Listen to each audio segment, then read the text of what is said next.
The Sufi Message of Hazrat Inayat Khan, Volume 2, The Mysticism of Sound, Centennial Edition. Vibrations. The silent life experiences on the surface by reason of activity. The silent life appears as death in comparison with the life of activity on the surface. Only to the wise, the life eternal seems preferable on account of the ever-changing and momentary nature of mortal life. The life on the surface seems to be the real life, because it is in this life that all joy is experienced. In the silent life, there is no joy, but only peace. The soul's original being is peace, and its nature is joy, both of which work against each other. This is the hidden cause of all life's tragedy. The soul originally is without any experience. It experiences all when it opens its eyes to the exterior plane and keeps them open, enjoying the life of the surface until satisfied. The soul then begins to close its eyes to the exterior plane and constantly seeks peace, the original state of its being. The inward and essential part of each and every being is composed of fine vibrations, and the external part is formed of the gross. The finer part we name spirit, and the grosser, matter, the former being less subject to change and destruction, and the latter more so. All that lives is spirit, and all that dies is matter, and all that dies in spirit is matter, and all that lives in matter is spirit. All that is visible and perceptible appears to be living, although subject to death and decay, and becoming every moment resolved into its finer element. But the human sight is so deluded on account of its wakefulness to the seeming world that the spirit which really lives is covered under the garb of matter, and its true being is hidden. It is the gradually increasing activity which causes vibrations to materialize, and it is the gradual decrease of the same which transmutes them again into spirit. As has been said, vibrations pass through 5 distinct phases while changing from the fine to the gross, and the elements of ether, air, fire, water, and earth each has a savor, color, and form peculiar to itself. This wheel of elements brings them all in time to the surface. At each step in their activity, they vary and become distinct from each other. And it is the grouping of these vibrations which causes variety in the objective world. The law which causes them to disperse we call destruction. Vibrations turn to atoms, and atoms generate what we call life. Thus, it happens that their grouping by the power of nature's affinity forms a living entity, and as the breath manifests through the form, so the body becomes conscious. In one individual, there are many fine and small beings hidden, in the blood, in the brain cells, in the skin, and in all planes of one's existence. As in the physical being of an individual, many small germs are being born and nourished, which are nevertheless living beings. So is one's mental plane, and also are many beings termed Mawakal, the elementals. And these are still finer entities born of one's own thoughts. And as the germs live in one's physical body, so so the elementals dwell in one's mental sphere. We often imagine that thoughts are without life. We do not see that they are more alive than the physical germs, and that they have a birth, childhood, youth, age, and death. They work for our advantage or disadvantage according to their nature. The Sufi creates, fashions, and controls them. The Sufi drills them and rules them throughout the Sufi's life. They form the Sufi's army and carry out the Sufi's desires. As the germs constitute a person's physical being, and the elemental a person's mental life, so do the angels constitute a person's spiritual existence. These are termed farishtas. Vibrations, as a rule, have their length as well as breadth. They may last the least fraction of a moment, or the greater part of the age of the universe.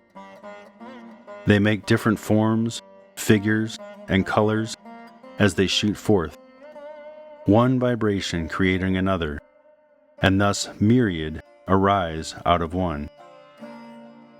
In this way, there are circles under circles, and circles over circles, all of which form the universe. Every vibration, after its manifestation, becomes merged again in its original source. The reach of vibrations is according to the fineness of the plane or their starting point. To speak more plainly, the word uttered by the lips can only reach the ears of the hearer, but the thought proceeding from the mind reaches far, shooting from mind to mind. The vibrations of mind are much stronger than those of words. The earnest feelings of one heart can pierce the heart of another. They speak in the silence, spreading out into the sphere, so that the very atmosphere of a person's presence proclaims that person's thoughts and emotion. The vibrations of the soul are the most powerful and far-reaching. They run as an electric current from soul to soul. All things and beings in the universe are connected with each other, visibly or invisibly, and through vibrations, a communication is established between them and all the planes of existence. As an ordinary instance, if one person coughs in an assembly, many others begin to do the same. And the same is the case with yawning. This also applies to laughter, excitement, and depression. This shows that vibrations convey the conditions of one's being to another. Therefore, the seer knows of the past, present, and future, and perceives conditions on all planes of existence.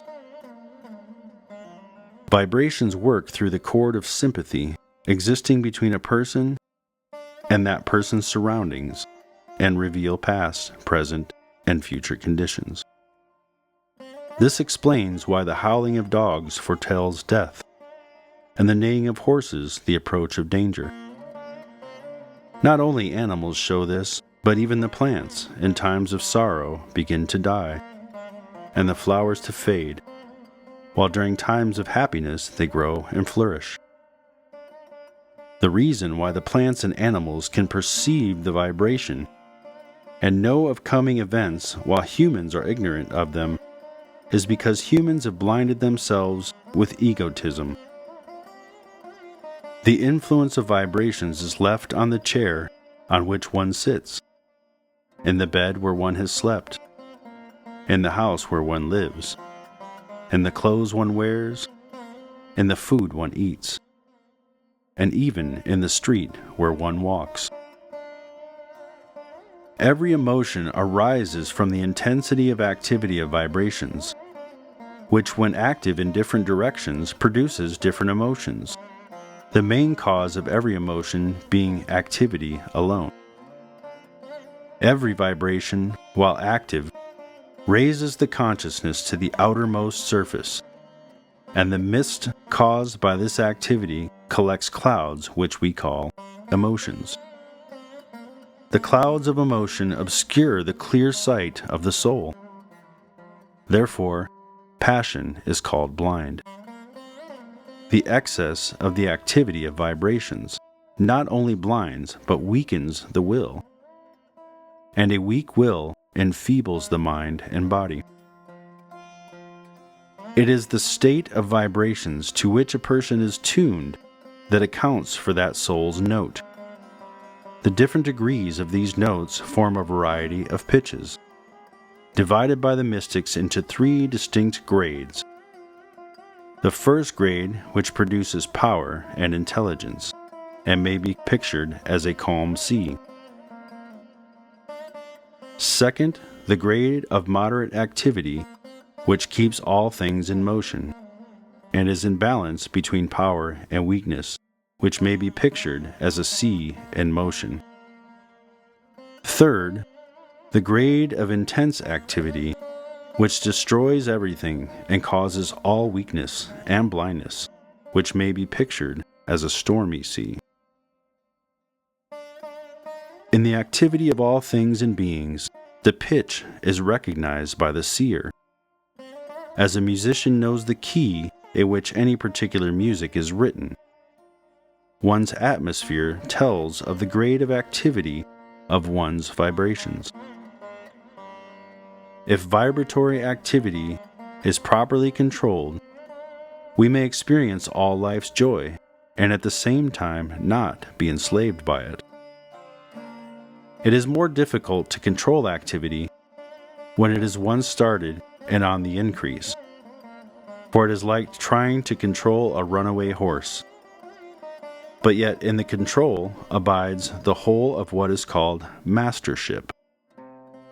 The saints and sages spread their peace not only in the place where they sit, but even in the neighborhood where they dwell. The town or country where they live is at peace, in accordance with the power of vibrations they send out from their soul. This is the reason why association with good or bad, and with those of the upper or lower class, has a great influence upon a person's life and character. The vibrations of thought and feeling create, procure, and prepare of themselves all the necessary means for their manifestation on the surface. For example, a person may desire to eat fish, and instead of ordering it, might think strongly of it. The person's thought vibrations, thus speaking to the mental ears of the cook, give the cook the same desire. And perhaps the person's strong feeling would even attract a fishmonger to the house. In this way, thoughts of sages work out their destiny according to their strength, power, and purity of their minds. A certain degree of thought power is needed to bring about a certain result, as so much dynamite is required to blast a single rock. An infinitely greater quantity is necessary to make a tunnel through a mountain. The length of time that the thought is held also has much to do with its accomplishment, for the thought vibrations have to be active for a certain time to bring about a certain result. A certain length of time is required for the baking of a cake. If it is hurried, the cake will be uncooked, and by too great a heat it will burn. If the operator of the mental vibrations lacks patience, then the power of thought will be wasted, even if it were halfway to its destiny or still nearer to a successful issue. If too great a power of thought is given to the accomplishment of a certain thing, it destroys while preparing it. In order to reflect thought and feeling on another, one should observe the same rule as in voice and word. The louder a person speaks in an assembly, the more attention that person attracts, and all those present perforce give the person a hearing. In the same way, If a Sufi sends the vibrations of thought and feeling, they naturally strike with a great strength and power on any mind in which they happen to fall. As sweetness of voice has a winning power, so it is with tenderness of thought and feeling. Thought vibrations to which the spoken word is added are doubled in strength, and with a physical effort this strength is trebled. Reason is like fire. It gives light to the thought, but thought, overheated, loses its power, as heat can weaken the physical body. Reason gives birth to doubt, which destroys the thought power before it is able to fulfill its destiny. The strength of thought power consists in confidence or faith. Reason confuses, and doubts scatter the waves of thought vibrations, which disperse and go off in different directions from lack of the strength that binds. One should never think or speak against one's desire, for it weakens the thought vibrations and often brings about contrary results. A variety of thoughts springing up at the same time naturally enfeebles the power of mind, for none of them have a chance to mature, just as twins are, as a rule, imperfect, and triplets seldom live. The disharmony between one's desire and one's ideal always causes a great confusion in life, for they constantly work against each other. When a person speaks, thinks, or feels either hardly or kindly of another, it reaches the spirit of that other either consciously or unconsciously by the power of vibration. If we happen to be offended with someone and do not give it out in speech or action, it cannot be hidden, for the vibrations of our feeling which reach directly to the person in question, who will begin to feel our displeasure, however far away that person may be. The same is the case with our love and pleasure. However we may try to conceal it in speech or action, it cannot be hidden. This explains the old adage that even walls have ears, which really means that even the wall is not impervious to vibrations of thought. Sufis give special attention to the good and bad wishes of people. They strive continually to attract the good wishes of others, whether worthy or unworthy, by every means in their power. The intensity of activity produces strong vibrations, named in Sufic terms Jalal. The gentleness of activity causes mild vibrations, called Jamal. The former activity works as strength and power, the latter as grace and beauty. The conflict of both these forces is termed Kamal, and causes nothing but destruction. The standard of right and wrong, the conception of good and evil, and the idea of sin and virtue are understood differently by the people of different races, nations, and religions. Therefore, it is difficult to discern the law governing these opposites. It becomes clear, however, by understanding the law of vibrations. Everything and being on the surface of existence seems separate from one another, but in every plane beneath the surface, they approach nearer to each other, and in this innermost plane, they all become one. Every disturbance, therefore, caused to the peace of the smallest part of existence on the surface, inwardly affects the whole. Thus, any thought, speech, and action that disturbs peace is wrong, evil, and a sin. If it brings about peace, it is right, good, and a virtue. Life, being as a dome, its nature is also dome-like. Disturbance of the slightest part of life disturbs the whole and returns as a curse upon the person who caused it. Any peace produced on the surface comforts the whole, and thence returns as peace to the producer. This is the philosophy of the reward of good deeds and the punishment of bad deeds given by the higher powers.